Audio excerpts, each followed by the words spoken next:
Alright, Rax, we got your House of Torch. Daniel, we're going to pair you up with Yamamoto. He has about a couple inches on you in height, but more so, you should be moving around the same as him. Let's take you guys to your leg lift. Don't have a complete side view of either of you, but I should still be able to get a good view of how you're moving.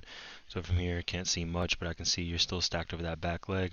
So is he, but let's take you guys into your low position. Initially, you want to get that weight inside the drive leg, and then from there you go.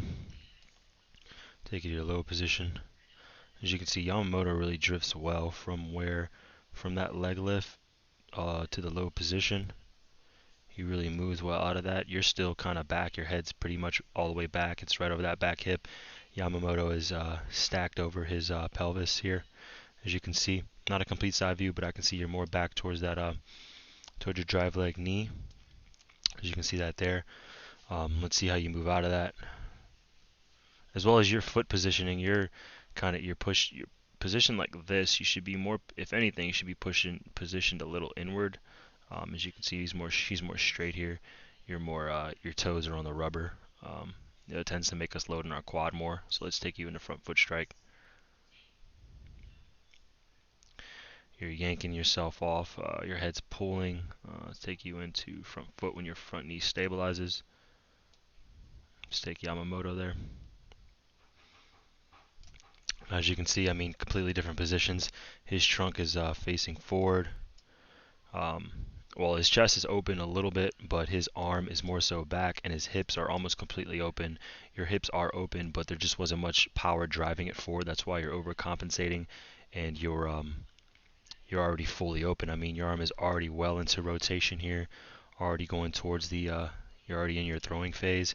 He's actually still in his striding phase, and he's gathering that energy, ready to propel him forward uh, with the energy generated from the lower half.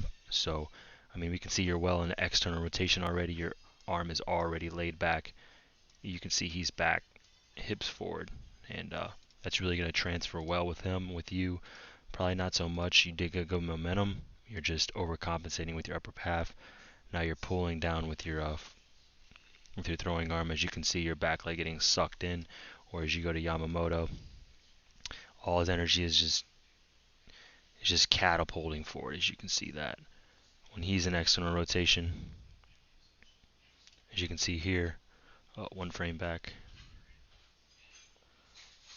As you can see here, his chest is forward, trunk's forward, arm is fully laid back, trunk forward, front leg fully stabilized, all that energy coming up here, up the chain, coming back with the trunk, and now it's about to propel forward.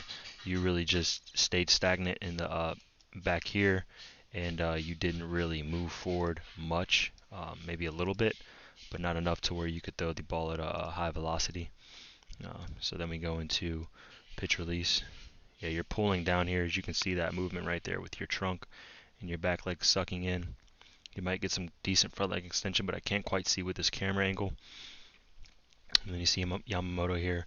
It's all really just a reaction of how he went about his way in the very beginning of the delivery. So yeah, so with you, you really just need to learn to load correctly, and not just stay stagnant over the back leg, because this entire 5 or 6 frames, your head is not moving much. And as you can see him, Yamamoto here, he gets pretty aggressive, dipping down into the back leg, and he moves a decent amount of, he covers a decent amount of distance in half of his delivery. So yeah, you just got to generate more power in the back leg and not overcompensate with the upper half. So you just need to learn to separate the phases, and you'll be golden.